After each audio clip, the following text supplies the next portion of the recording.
Let me say something that might surprise you. Most Macs that feel slow are not actually slow. They are not broken, they are not aging badly, and most of the time, there's nothing wrong with the hardware either.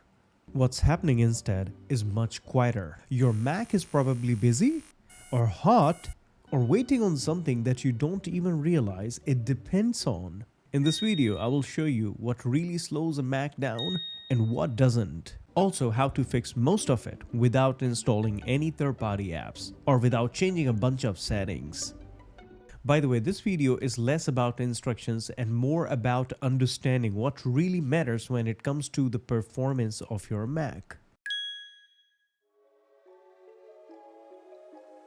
Let me clear up a few things that commonly scare Mac users, but in real, they don't make a direct impact on your Mac's slow performance.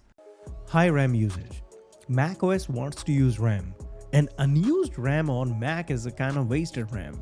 So if you see spikes in the RAM, that means your Mac OS is trying to make these significant adjustments accordingly. If you pay attention in the dock, you will see some dots at the bottom of these app icons. That means they are open. But surprisingly, macOS is pretty smart. So when you're not using some of these apps, in fact, I will say most of these apps, they are suspended automatically. However, there can be some apps, those keep running in the background, keep updating in the background, or sync data, upload, download data. They are definitely going to cause trouble. Sometimes you hear the fan spinning sound. It is not a failure, it is just a cooling process. If you're learning Mac, checking activity monitor, the process is in everything. And if you notice too much noise in the activity monitor, don't be worried about it. It's a part of the process. macOS is managing things on its own. Another common question I hear, should I shut down my Mac every day? So let me clear that. Shutting down isn't bad. Neither putting it to sleep. Modern Macs are designed to handle both conditions. If you use Mac every day, then putting it to sleep plus restarting it maybe once in a week or 10 days is perfectly fine. But powering it off every night is not going to do any magic to its performance or life. And here's another important one. Installing third-party antivirus softwares does not make your Mac slow. However, there are some security tools, they run background checks constantly. In fact, they filter the network or they have web protection layers enabled. They can add some friction over the time. Also, when you're checking your activity monitor, if there's one specific app using high CPU, high memory, high battery, there's a problem there. Either you're using it right now. If you're not, then you should simply go ahead and kill that process immediately. Though I have mentioned many of these things in my previous Mac optimization or cleanup videos, but I would still like to bring it as a part of this video concept. The first and the most impactful section is your Mac storage. It is not about having tons of space free on Mac. It is about giving macOS enough space to breathe. When free space on drive drops too low, like 10%, 5%, you're going to immediately notice a change in the performance of your device.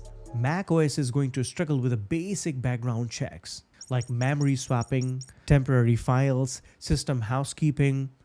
Therefore, I follow a 20% rule on Mac. I highly recommend every Mac user to reserve 20% empty space on the drive always. And by any chance your Mac has less space, then the fixing is not going to be that aggressive. All you have to do is you have to filter through the unnecessary stuff that you don't use anymore. For example, you can remove the applications you have installed and you have not been using, they are not needed anymore. You can remove the big download files identified as .dmg in downloads folder or wherever you keep your downloads. Remove the big files, the media files, those are not needed anymore. Just to give you a perspective, I've been using this MacBook Pro every single day for about 8 to 10 hours for nearly 4 years. It has only 500 gigabytes SSD inside. And you can still notice I have about 300 gigabytes approximately is still empty on it. It's all about storage management. I optimize my storage perfectly. The bottom line, buying a bigger storage drive on your MacBook is probably not going to work at some point. It's all about the storage management. It's about staying ahead before space becomes a limitation on your Mac. If you just want a dedicated video on Mac storage management, just type me in the comments storage management. I will be very happy to drop a complete video guide on it. This section may sound boring to those who have watched my earlier videos, but I'm again bringing it to you in this video as well.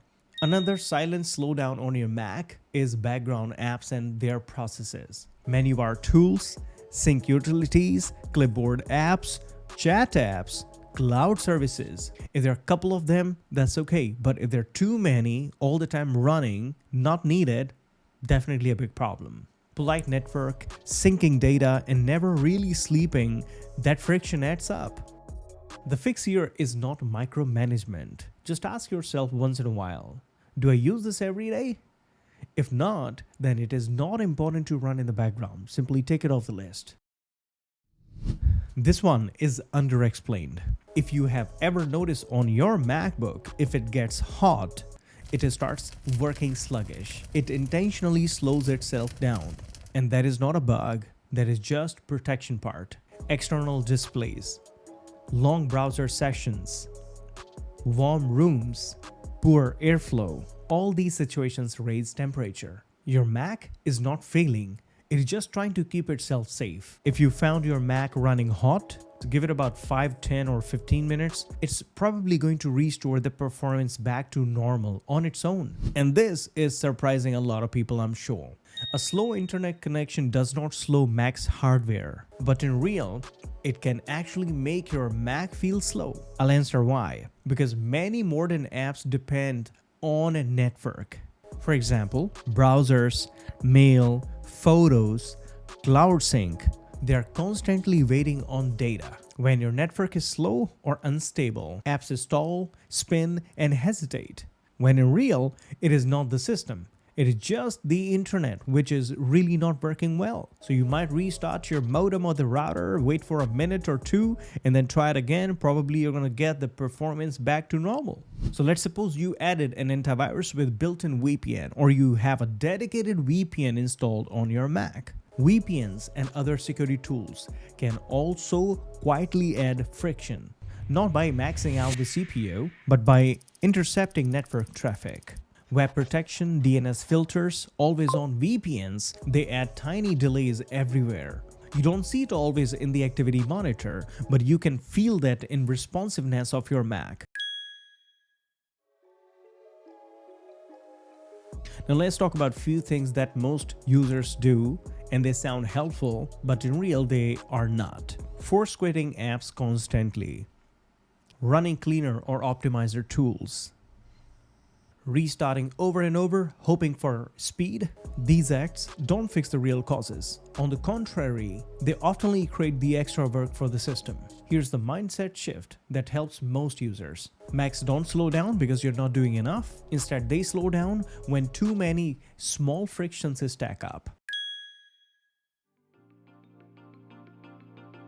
If your Mac feels stable, predictable, usable, then you're already doing the right thing. Now, if you already have a slow Mac, then let me go ahead and attach a link in the description for a dedicated video which is about deep optimization. If this video helped you understand why your Mac feels slow sometimes, then type me in the comments. Also hit that like button and don't forget to subscribe Crazy Editors for future tech tips, tricks, and solutions. And now if you're ready to learn how to actually optimize Mac every month without any technical expertise, then here's the video for you. Click on it and watch it now. Anyways, thank you for watching Crazy Editors. Until next time, you take care of yourself and I will see you in the next one.